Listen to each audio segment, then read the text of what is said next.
Ravi commercial college में आपका स्वागत है। अगर यह वीडियो आपको पसंद आए तो लाइक करें और सब्सक्राइब करें तथा अपने दोस्तों में ज़्यादा से ज़्यादा शेयर करें। अब यह किसी से छिपा नहीं कि चीन को कोरोना वायरस का संक्रमण दुनिया भर में फैलाने का जिम्मेदार माने जाने के कारण यूरोपीय देशों के साथ साथ अमेरिका, जापान आदि की बहुराष्ट्रीय कंपनियां वहां से अपना बोरिया बिस्तर समेटने की तैयारी कर रही है।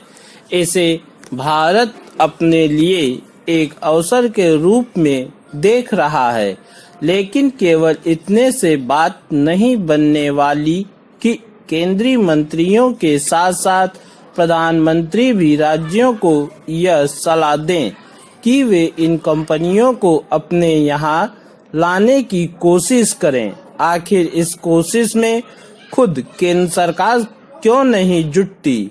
क्या यह उचित नहीं कि केंद्र सरकार अपने स्तर पर सक्रिय हो और चीन से निकलने की तैयारी कर रही बहुराष्ट्रीय कंपनियों से संपर्क साधकर उन्हें देश में लाने के लिए हर संभव कदम उठाए? आवश्यक तो यह है कि इसके लिए संबंधित मंत्रालयों की कोई संयुक्त टीम गठित कर तत्परता का परिचय दिया जाए, क्योंकि ये कंपनियां भारत सरकार या फिर राज्य सरकारों के निमंत्रण का इंतजार नहीं करने वाली। केंद्र सरकार को इससे अवगत होना चाहिए कि चीन से निकलने का मन बना चुकी सैकड़ों कंपनियों के लिए पसंदीदा ठिकाना Vietnam, Taiwan, Thailand, Indonesia, Malaysia आदि है। ऐसा इसलिए है क्योंकि भारत के मुकाबले इन देशों में कहीं अधिक उपयुक्त माहौल और सुविधाएं हैं। क्या ऐसी सुविधाएं भारत में हैं? दावे कैसे भी किए जाएं, हकीकत कुछ और ही है। यदि केंद्र और राज्य सरकारें यह चाहती हैं कि चीन से निकलने वाली बहुराष्ट्रीय कंपनियां भारत की ओर रुख करें, तो उन्हें इन कंपनियों के लिए उपयुक्त आधारभूत ढांचा और अनुकूल माहौल उपलब्ध कराने का काम प्राथमिकता के आधार पर करना होगा। सरकारें इससे परिचित ही होंगी कि जरूरत केवल श्रम कानूनों को दुरुस्त करने की ही नहीं, नौकरशाही के मिजाज को भी ठीक करने की है। यह आसान काम नहीं। यह सही है कि बीते कुछ समय में देश में कारोबारी माहौल एक हद तक सुगम बना है, लेकिन अभी वह इतना आकर्षक भी नहीं कि बहुराष्ट्रीय कंपनियां भारत की ओर खिंची चली आएं।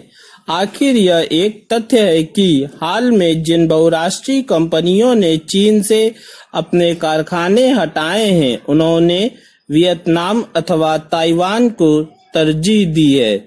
बेहतर हो कि केंद्र और राज्य सरकार का यह राष्ट्र आदेश की यूपी में सभी बोर्डों के निजी स्कूल इस वर्ष फीस नहीं बढ़ा सकेंगे, अभिभावकों के लिए बहुत राहत भरा है। आदेश यह भी है कि जिन स्कूलों में बढ़ी हुई फीस वसूली है, वह उसे आगामी महीने की फीस में समायोजित करेंगे। इसके साथ ही लॉकडाउन के दौरान बस व वैन का शुल्क न लेने के भी निर्देश दिए गए हैं। इससे साफ है कि स्कूल अभिभावकों से शैक्षिक सत्र 2020-21 में पिछले सत्र के बराबर ही फीस वसूलेंगे। कोरोना संकट से जूझ रहे आम लोगों के लिए शिक्षा के नए सत्र में यह बहुत बड़ी चिंता का विषय था। सामान्य तौर पर तमाम नामी निजी स्कूलों में वार्षिक फीस वृद्धि की दर इतनी ऊंची होती है। इस नए आदेश के परिप्रेक्ष्य में तमाम स्कूल अपने खर्चों में निश्चित रूप से कटौती करना चाहेंगे। वह कटौती शिक्षकों के वेतन में कटौती या शिक्षकों की संख्या में कमी के रूप में सामने आ सकती है। इससे स्कूलों में पठन पाठन प्रभावित होना लाजमी है। दूसरी महत्वपूर्ण बात यह है कि चूंकि बच्चों की पढ़ाई बाधित हुई है, ऐसे में अगले साल बोर्ड परीक्षाओं के लिए जुटे छात्रों के सामने मुश्किलें खड़ी हो गई हैं। उनका समय से कोर्स पूरा होना मुश्किल है। पूर्ण विराम।